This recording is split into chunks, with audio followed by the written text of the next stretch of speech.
லியோனி என்ன சொல்லியிருக்காரு? தமிழின துரோகியா யார்? நான் எதுக்குன்னா, தம்பி அண்ணாமலை வந்து திருச்சியில் பேசினார். அக்கா ஒரே கையெழுத்தில் சிபிஎஸ்சி ஆக்கினாங்க. ஆமாம், சிபிஎஸ்சி ஆக்கணும்.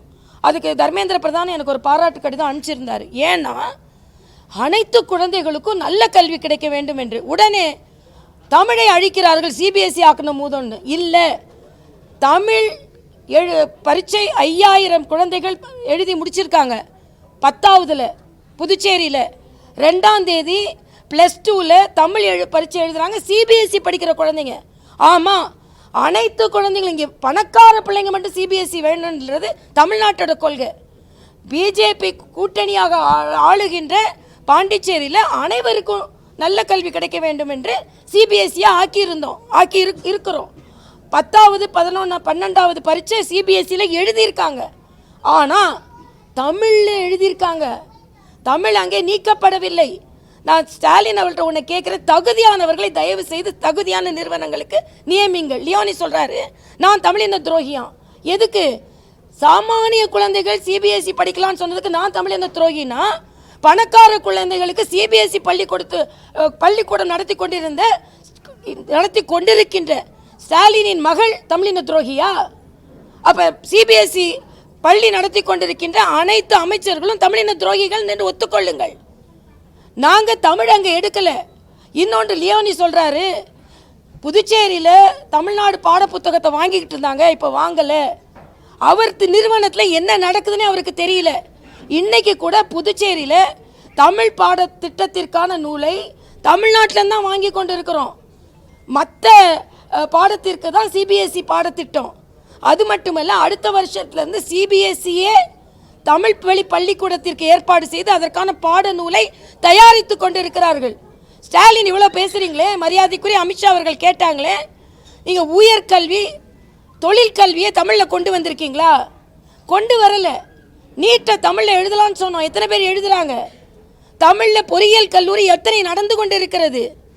தமிழுக்கான முக்கியத்துவத்தை குறைத்துவிட்டு இன்னைக்கு எங்களை தமிழின துரோகின்னு சொல்கிறாங்க.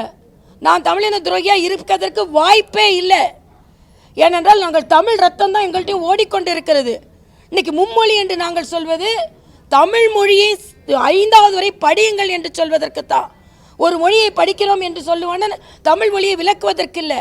நான் மறுபடியும் சவால் விடுகிறேன். இந்த தமிழிசை 5வது வரைக்கும் தமிழ் மீடியத்தில் படித்தேன். கனிமொழியிடம் நான் ஒரு கேள்வி கேட்கிறேன், நீங்கள் எந்த பள்ளியில் படிச்சீங்கன்னு எனக்கு தெரியும். உங்கள் அப்பா தமிழறிஞர் என்பது நமக்கு தெரியும். தமிழ் வழியில் படித்தீர்களா? அப்போ நீங்கள் பின்பற்றாததை நீங்கள் தமிழ் வழியில் படிக்கவில்லை, ஆனால் தமிழை பாதுகாக்கிறேன் என்று எப்படி சொல்வீங்க? இந்த கேள்வியை நான் நேரடியாக வைக்கிறேன். கலைஞர் குடும்பத்தில் எத்தனை பேர் தமிழ் வழி கல்வி கற்றார்கள்? நான் கட்டுறேங்க. எங்கள் அப்பா கட்டாயப்படுத்தி என்னை 5வது வரை தமிழில் தான் படிக்கணும்னு தமிழ் மீடியத்தில் படிக்க வச்சாங்க. 6வதுக்கு மேலே தான் நான் ஆங்கில வழி கல்வியை நான் எடுத்தேன். இதைத்தான் இன்னைக்கு ஏறக்குறைய நான் ஒரு உயர்கல்வி படிச்சிருக்கிறேன். நீங்கள்லாம் சொன்ன மாதிரி அவங்க போட்ட பிச்சைலாம் கிடையாது. நான் ஒரு பாடத்தில் கூட ஃபெயில் ஆனது கிடையாது. உயர்கல்வி படிச்சிருக்கிறேன். வெளிநாட்டுக்கு போய் பலர் ஆச்சரியப்படும்படி படிச்சிருக்கிறேன். இவ்வளவு வேலைக்கு அப்புறமும் இவ்வளோ படிக்க முடிஞ்சதுன்னா 5வது வரைக்கும் நான் தமிழ் வழி கல்வி படித்தேன். ஆக அந்த ஆற்றல் எல்லா குழந்தைகளுக்கும் வரணும்னு சொன்னால் இன்றைக்கி நாங்கள் எதையுமே வைக்கலையே. நான் பாட்டுக்கு பேசுவேன், எவ்வளோ நேரம் வேணாலும் பேசுவேன். அதற்கு ஆற்றலை தந்தது அந்த தமிழ் வழி கல்வி. ஆனால் பார்லிமெண்ட்டில் தமிழ் வழியை பற்றி பேசுகிறேன்னு தமிழ் பாராளுமன்ற உறுப்பினர்கள் எங்கள் அப்பா தமிழில் கேள்வி கேட்கும் உரிமையை பெற்று தந்தார்கள். அவங்க உடல்நிலை சரியில்லாமல் இருக்கும்போது ஒன்றை மட்டும் லியோனிக்கு நான் ஒத்துக்கொள்ள மாட்டேன். தமிழ் வழியில் படித்த ஒரு மகளை, தமிழிசை என்று பெயர் வைத்த ஒரு மகளை, தமிழுக்காகவே தனது வாழ்நாளை செலவிட்ட ஒரு தலைவனின் மகளை தமிழின துரோகி என்று சொன்னீங்கன்னா ஒருபோதும் நான் ஒத்துக்கொள்ள மாட்டேன். நீங்கள் என்ன தமிழ் வழி கல்வியை எந்த அளவுக்கு ஏற்றி வைத்திருக்கிறீர்கள் என்று நான் கேட்கிறேன். முதல்ல பாராளுமன்றத்தில் தமிழில் கேள்வி கேட்கும் உரிமையை பெற்று தந்தது என் தந்தை. கொள்கையில் அவங்க கூட நான் மாறுபடுவேன், ஆனால் தமிழ் கொள்கையில் நான் மாறுபட மாட்டேன். ஆனால் இன்னைக்கு பெரிய இங்கிலீஷில் பேசி உங்களோட புலமையை தானே காண்பித்து கொண்டிருக்கிறீர்கள். எத்தனை பாராளுமன்ற உறுப்பினர்கள் அங்கே தமிழில் டிரான்ஸ்லேஷன் இருக்குது? எத்தனை பாராளுமன்ற திராவிட முன்னேற்ற கழக உறுப்பினர்கள் தமிழில் பேசுகிறீர்கள்? நேற்று கூட ஒருவர் தடுமாறி இங்கிலீஷில் தான் படிச்சுட்டு இருந்தார். என்ன நினைத்து கொண்டிருக்கிறேன்? அதனால் நாங்கள் தமிழுக்காக போராடி கொண்டிருக்கிறோம். இனிமேலும் தமிழை வைத்து நீங்கள் மக்களை ஏமாற்ற முடியாது என்பதை நான் தெளிவாக இங்கே பதிவு செய்கிறேன். தமிழகத்தில் உள்ள தமிழக அரசு தொடர்ந்து மக்கள் பிரச்சனைகளை புறக்கணித்துவிட்டு மக்களின் நன்மையை, மக்களுக்கான திட்டங்களை திசை திருப்பும் அளவிற்கு ஒரு நாளும் மக்களின் அடிப்படை தேவைகளை பற்றி கவலைப்படாமல், நீங்கள் பார்த்தீங்கன்னா அவங்க கையில் எடுத்திருக்கின்ற பிரச்சனைகள் என்ன என்றால், ஒன்று இருமொழி கொள்கை. தாய் மொழியில் கற்றுக் கொடுங்கள் என்று சொல்வதை எதிர்க்கிறார்கள். இன்னைக்கு நேரடியாக நான் குற்றம் சாட்டுகிறேன். இருமொழி கொள்கை என்று சொல்லிவிட்டு, மும்மொழி கொள்கை எதிர்க்கிறேன் என்று சொல்லிவிட்டு, தமிழ் வழி கல்வியை இவர்கள் எதிர்க்கிறார்கள். தமிழ் வழியில் 5வது வரை பாடம் படிப்பதை எதிர்க்கிறார்கள். இன்று தமிழ் வழி கல்வியின் நிறுவனங்களின் எண்ணிக்கை குறைந்து வருகிறது. தமிழ்நாட்டில் மட்டும்தான் தமிழே படிக்காமல் உயர்கல்வி வரைக்கும் போக முடியும். இதை நாங்கள் வன்மையாக கண்டிக்கிறோம். இன்னைக்கு தமிழ் புறக்கணிக்கப்படுகிறது, தமிழகம் வஞ்சிக்கப்படுகிறது, அடையாளங்களை நாங்கள் இழந்து கொண்டிருக்கிறோம்னு சொல்கிறீங்களே. 81 கோடி ரூபாயில் கலைஞருக்கு பேனா அடையாளம் வைக்கிறேன்னு சொன்னீங்க. ஆனால் கனல் போன்ற பாடல்களால் தமிழகத்தை தட்டி எழுப்பிக் கொண்டிருந்த பாரதியாரின் இல்லம் இடிந்து விழுந்து கொண்டிருக்கிறது. தமிழின் அடையாளத்தை நீங்கள் சிதைத்து கொண்டிருக்கிறீர்கள். இதற்கு எனது வன்மையான கண்டனத்தை தெரிவித்துக் கொள்கிறேன். ஒரு பாரதியாரின் இல்லத்தை கூட உங்களால் பாதுகாக்க முடியவில்லை. தமிழை எங்கே போய் பாதுகாக்க போகிறீர்கள்? தமிழகத்தை எங்கே போய் பாதுகாக்க போகிறீர்கள்? அதே போல் இன்னொன்று அவர்கள் கையில் எடுத்த பிரச்சனை தொகுதி மறுசீரமைப்பு, தொகுதி மறுவரை திட்டம்.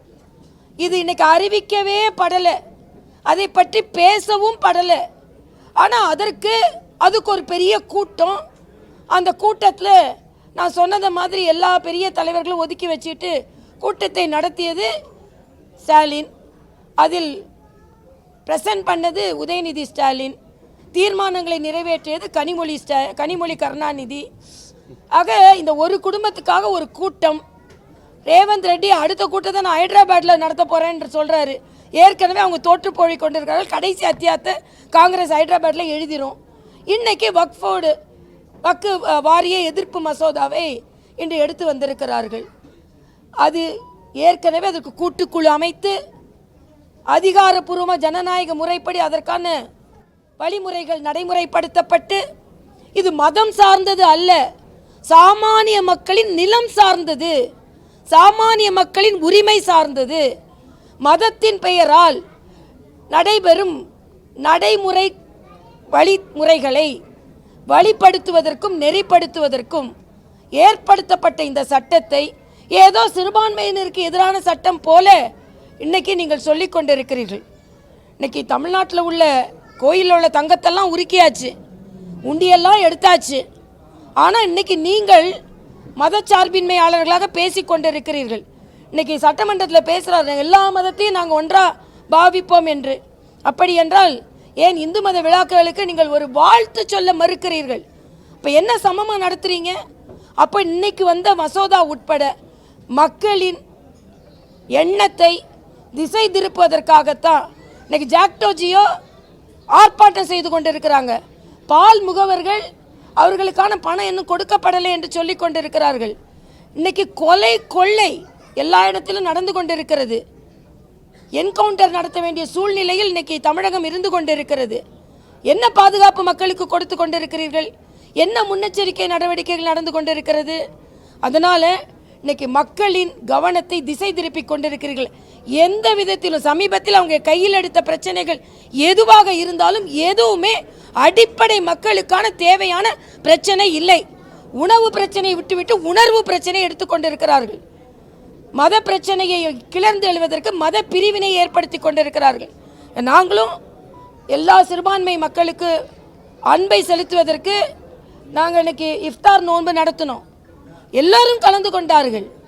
அதனால் நீங்கள் பிரிவினையை நீங்கள் விதைத்து கொண்டிருக்கிறீர்கள். நாங்கள் ஒற்றுமையை நாங்கள் விதைத்து கொண்டிருக்கிறோம் என்பதை நான் தெரிவித்துக் கொள்கிறேன்.